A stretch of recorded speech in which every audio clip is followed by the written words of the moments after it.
Anti hypertensive agent.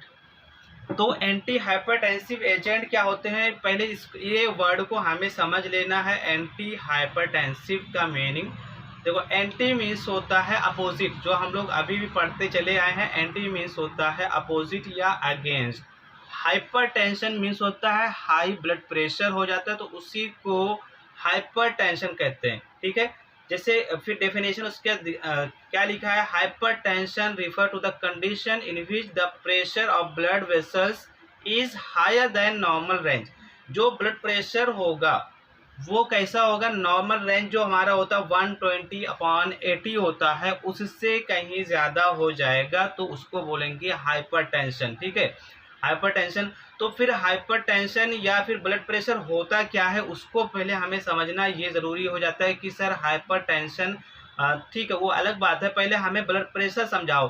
तो blood pressure क्या होगा भाई, अगर हम बात करेंगे कि प्रेशर लग रहा है, किसी की भी चीज़ को प्रेशर लग रहा है, तो क्या है, जैसे यहाँ पे अगर ब्लड का प्रेशर लग रहा है, एक कैपिलरीज आर्टरीज का स्ट्रक्चर है, तो वो स्ट्रक्चर सपोज वहाँ पे ब्लड का फ्लो हो रहा है। ठीक है, तो ब्लड का फ्लो हो रहा है तो वो फ्लो होगा तो ठीक है, बट क्या होगा, वो आसपास की जो दोनों साइड की वॉल हैं, उस वॉल के ऊपर वो प्रेशर, कुछ ना कुछ प्रेशर क्रिएट करते हैं। तो जितना भी वो प्रेशर क्रिएट करेंगे वही उसका प्रेशर हो जाएगा। जैसे ये ब्लड के थ्रू प्रेशर क्रिएट हो रहा है, किस पे क्रिएट हो रहा है, किस पे लग रहा है, ये लग रहा है आर्टरीज की वॉल पे। ठीक है, तो इसलिए इसको ब्लड प्रेशर कहेंगे। ब्लड के थ्रू अप्लाई किया गया प्रेशर किस पे, आर्टरीज पे। यहाँ पे हम वेन की बात नहीं करेंगे। इसका रीज़न ये है कि वेन की बात इसलिए नहीं करते हैं कि जब हमारा हार्ट कॉन्ट्रैक्ट होता है, तो इस कंडीशन में जब हार्ट कॉन्ट्रैक्ट हो रहा है, तो कॉन्ट्रैक्ट होगा तो वहाँ का ब्लड क्या होगा, ये हमारे आर्टरीज के अंदर जाएगा, एओर्टा में जाएगा, और एओर्टा के थ्रू पूरे बॉडी में, फिर आर्टरी में, फिर कैपिलरीज में क्या होगा, फ्लो होगा। वो वेन में नहीं जाता, वेन से तो रिटर्न होकर के अपने बॉडी, अपने हार्ट में आता है ना। तो इसलिए जो भी प्रेशर लगेगा, सपोज हार्ट कॉन्ट्रैक्ट कर रहा है, तो हार्ट कॉन्ट्रैक्ट करेगा तो उसका जो ब्लड होगा वो जाएगा आर्टरीज के पास में, और आर्टरीज पे फिर वो प्रेशर डालेगा। जब वो प्रेशर, जो भी अब प्रेशर लग रहा है, उसी को हम ब्लड प्रेशर कहते हैं। नॉर्मल रेंज जो होता है ब्लड प्रेशर का, वो होता है 120/80। और इसमें ये भी रीज़न है कि 120 क्यों आया और नीचे 80 क्यों आया, मतलब 120 एक आ रहा है, एक हाई आ रहा है और एक लो आ रहा है। हाई मतलब कि ये सिस्टोलिक प्रेशर, और एक जो लो वाला 80 आया है वो डायस्टोलिक प्रेशर। तो सिस्टोलिक प्रेशर ज़्यादा क्यों है as compare to diastolic pressure, तो इसका रीज़न ये है कि जब हार्ट हमारा कॉन्ट्रैक्ट कर रहा है, कॉन्ट्रैक्शन को ही सिस्टोलिक बोलते हैं, सिस्टोल बोलते हैं। तो कॉन्ट्रैक्ट कर रहा है मतलब वो एम्प्टी हो रहा है, पूरा जितना उसके अंदर ब्लड है वो अपना ब्लड क्या कर रहा है, वहाँ से वो आगे फॉरवर्ड कर रहा है। तो उस टाइम पे ज़्यादा प्रेशर के साथ में जाएगा, क्योंकि जितना उसके अंदर फिल हुआ था हार्ट के अंदर, वो सारा का सारा ब्लड क्या होगा, आगे वो फॉरवर्ड हो जाएगा। तो उस टाइम पे ज़्यादा प्रेशर लगेगा। ठीक, देन क्या होगा, डायस्टोलिक जो नीचे कम आ रहा है, जैसे वो 80 उसकी वैल्यू आती है, तो इसकी वैल्यू 80 इसलिए आई कि ये जब ये नॉर्मल वो रिलैक्स हो रहा है, हमारा हार्ट फिर से वो रिलैक्स हो रहा है, तो उसको प्रेशर लगाने की ज़रूरत नहीं है, उसके अंदर खुद फिल हो रहा है, तो उस टाइम पे प्रेशर कम हो जाएगा। बिकॉज क्या होगा कि जो भी आर्टरीज में ब्लड था वो धीरे धीरे वेंस में जाएगा, वेंस से थ्रू होते हुए फिर क्या होगा, वो हमारे हार्ट में आ जाएगा। इस तरीके से क्या होगा कि हमारा ब्लड प्रेशर उस टाइम पे डायस्टोल के टाइम पे लेस रहेगा। ठीक, अब हाइपरटेंशन के केस में ये कितना होगा, हाइपरटेंशन हम कहेंगे किसको, तो जब यही प्रेशर हमारा 140 mmHg हो जाता है सिस्टोल के टाइम पे, कॉन्ट्रैक्शन के टाइम पे, तो इसको हम बोल देते हैं हाई ब्लड प्रेशर। और ये मतलब इसका, और जो डायस्टोलिक प्रेशर रहेगा वो 140/90, डायस्टोलिक प्रेशर 90 हो जाएगा और सिस्टोलिक प्रेशर 140। इसी को हाई ब्लड प्रेशर या हाइपरटेंशन कहते हैं। Of anti hypertensive drug, number 1 ACE inhibitors. ACE inhibitors में जितने भी पिरिल, सफिक्स वर्ड पिरिल ऐड होगा, ठीक है, कैप्टोप्रिल, इनालपिरिल, रिसिनोप्रिल और भी रेमिपिरिल, जितने भी करके आते हैं वो सारे पीरियल वाले सब के सब ACE इनहिबिटर्स है। आपके सिलेबस में इसका मैकेनिज्म नहीं है केमिस्ट्री के केस में, लेकिन बट जब आप पढ़ेंगे HAP के डायूरेटिक में सिलेबस में आप देखोगे तो सिलेबस में दिया हुआ है वहाँ पे RAS रेन कहीं पे RAAS लिखा रहता है, कहीं पे RAS लिखा रहता है, रेनिन एंजियोटेंसिन एल्डोस्टेरॉन सिस्टम। ये HAP में है, फर्स्ट ईयर के HAP में, बट क्या है टेक्स्ट बुक में नहीं दिया हुआ है। तो आप उसको कहीं से भी करके थोड़ा देख लीजिएगा, नहीं समझ में आएगा तो मैं फिर बता दूंगा। रास ये फर्स्ट ईयर के HAP के सिलेबस में दिया हुआ है। किडनी वाला चैप्टर पढ़ोगे वहाँ पे तो दिया हुआ है रेनिन एंजियोटेंसिन एल्डोस्टेरॉन सिस्टम, वो HAP में है, केमिस्ट्री में नहीं है। आप वहाँ पे जाकर के इसका मैकेनिज्म थोड़ा देख लेना। ठीक है। तो होता क्या है कि जब अपने बॉडी का ब्लड प्रेशर लो हो गया, तो ब्लड प्रेशर लो हो गया या किसी का एक्सीडेंट हो गया सपोज, तो होता क्या, एक्सीडेंट हुआ तो वहाँ से क्या होता है ब्लड फ्लो कम हो जाता है। ठीक है, मतलब अपने जितने भी ऑर्गन है उनके पास में ब्लड सप्लाई कम हो जाएगा। एक्सीडेंट हो गया या BP लो हो गया, दोनों के केस में किडनी को, अगर किडनी हमारे एक्सक्रीटरी ऑर्गन है तो किडनी को क्या होगा, उतना ब्लड सप्लाई नहीं मिल पाएगा। किडनी क्या करती है, हर मिनट हर सेकंड क्या करती है, ब्लड का फिल्ट्रेशन करती है। तो जब वो फिल्टर करेगा, अब उसका काम है फिल्टर करना। किडनी को जब ब्लड मिलेगा ही नहीं क्योंकि प्रेशर लो हो गया, अब प्रेशर नहीं है तो आगे ब्लड का फ्लो नहीं होगा, तो आगे ब्लड का फ्लो नहीं होगा तो किडनी तक का नहीं जाएगा। तो किडनी के पास में एक बायरो रिसेप्टर्स होते हैं। बायरो रिसेप्टर्स क्या होते हैं, मतलब ये एक ऐसे टिश्यूज और सेल्स का ग्रुप होता है जो ये सेंस कर लेता है कि ब्लड प्रेशर लो हो गया। ठीक है, मतलब ये ब्लड प्रेशर सेंसिंग डिवाइसेस होते हैं कि ब्लड प्रेशर लो हो गया तो उसको सेंस करके फ़ौरन क्या करते हैं, एक केमिकल, एक हार्मोन रिलीज करते हैं जिसका नाम है रेनिन। ठीक, रेनिन को वो रिलीज करते हैं तो वो रेनिन क्या करता है, अपने बॉडी सर्कुलेट में, अपने जो ब्लड वेसल्स है, सर्कुलेटरी सिस्टम है उसमें वो सर्कुलेट करते रहते हैं।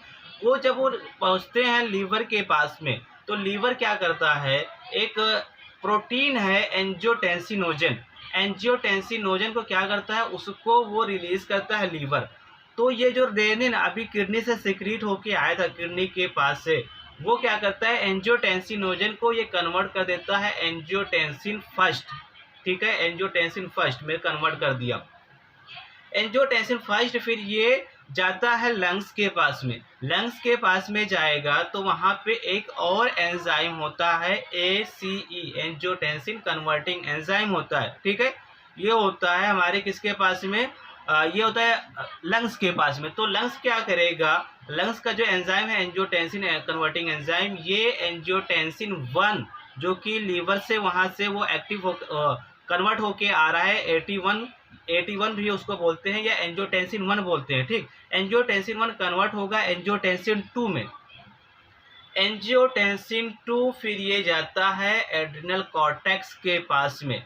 एड्रिनल कॉर्टेक्स ये किडनी के ऊपर ग्लैंड होती है। ठीक है, एड्रिनल ग्लैंड होती है तो उसका कॉर्टेक्स रीजन, ठीक है, बताया था कि अगर आप वाटरमेलन लो, कलिंगर लो तो कलिंगर का अगर एक रेड पोर्शन ले लो, एक ग्रीन पोर्शन ले लो। ठीक है, उस तरीके से। तो आउटर कॉर्टेक्स होता है, इनर मेडुला होता है। तो आउटर वाले की बात करेंगे, कॉर्टेक्स रीजन की बात करेंगे तो वहाँ से क्या होता है, कॉर्टेक्स रीजन से वहाँ से सिक्रीट होता है एल्डोस्टेरॉन।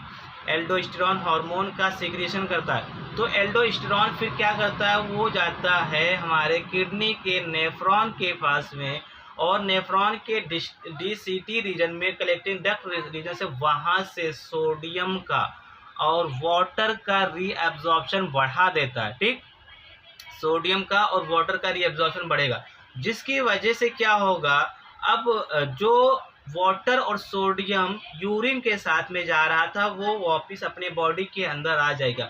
अपने बॉडी के अंदर आएगा तो अपने बॉडी का जो ब्लड वॉल्यूम है वो ब्लड वॉल्यूम इंक्रीज करेगा, ब्लड वॉल्यूम इंक्रीज करेगा, और उसमें सोडियम भी है।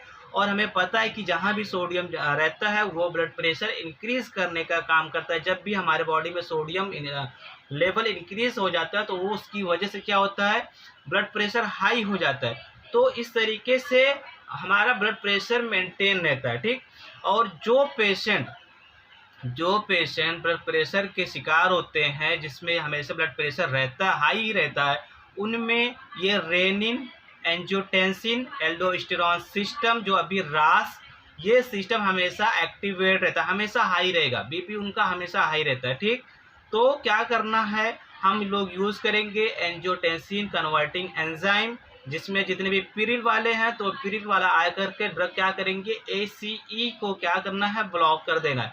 ACE जैसे ब्लॉक होगा तो आगे का सारा मैकेनिज्म रुक जाएगा। मैकेनिज्म रुकेगा तो फिर क्या होगा, सोडियम ना रीअब्जॉर्ब होगा, ना वाटर रीअब्जॉर्ब होगा। जब सोडियम रीअब्जॉर्ब होगा नहीं तो वो यूरिन के साथ चला जाएगा, यूरिन के साथ में गया तो अपने बॉडी में सोडियम लेवल नॉर्मल हो जाएगा और अपना बीपी क्या होगा, लो हो जाएगा। ये होता है मैकेनिज्म। ठीक, नेक्स्ट क्या है, एंजियोटेंसिन एंटागोनिस्ट। एंजियोटेंसिन एंटागोनिस्ट ये एंजियोटेंसिन के ऊपर काम करेगा। कैल्शियम चैनल ब्लॉकर, तो कैल्शियम चैनल ब्लॉकर में जितने भी डीपिन वाले वर्ड आते हैं लास्ट में सफिक्स आएगा डीपिन, जैसे एम्लोडीपिन, फेलोडीपिन, निफेडिपिन। ठीक है, ये सारे कैल्शियम चैनल ब्लॉकर आते हैं। इसके अलावा 2 ड्रग और आते हैं, वीरापामिल, डिल्टियाज़म, ये भी कैल्शियम चैनल ब्लॉकर है। बट ये दोनों वीरापामिल और डिल्टियाज़म ये यूज़ होगा कहाँ पे, ये as a anti arrhythmic drug के फॉर्म में ये यूज़ होगा। बाकी रिमेनिंग जो भी है ये एंटी हाइपरटेंसिव में यूज़ होंगे, एंटी एंजाइनल में यूज़ होंगे, कंजेस्टिव हार्ट फेलियर में यूज़ होंगे और भी अदर जो भी हार्ट से रिलेटेड डिजीज़ है वहाँ पे यूज़ होंगे। ठीक है, उसके बाद में डायूरेटिक की बात करेंगे तो जो भी आप डायूरेटिक पढ़ के आए हो, डायूरेटिक वाले चैप्टर में ऑलरेडी मैंने यहाँ पे इसको समझा के रखा है, ऑलरेडी वीडियो अवेलेबल है, आप वहाँ पे देख सकते हो जा कर के। ठीक है, अगर आपने अभी तक का वीडियो नहीं देखा है तो आप जा कर के देख लो। यहाँ पे फिर भी मैं इसको एक्सप्लेन कर दे रहा हूँ। हाइड्रोक्लोरोथायजाइड, फिरोसामाइड, स्पाइरोनोलैक्टोन, ट्राइएम्ट्रिन, अमाइलोराइड, इथाकराइनिक एसिड, ये सारे के सारे डायूरेटिक हैं। इसके अलावा आप और भी ऐड कर सकते हो जो आपको याद आता है। Beta adrenergic blockers, beta adrenergic blockers में प्रोप्रेनोल, मेटाप्रोलॉल और एटिनोलॉल। कहने का मतलब ये है कि इसमें जितने भी लॉल वाले आते हैं वो सब के सब बीटा एड्रेनर्जिक ब्लॉकर होते हैं।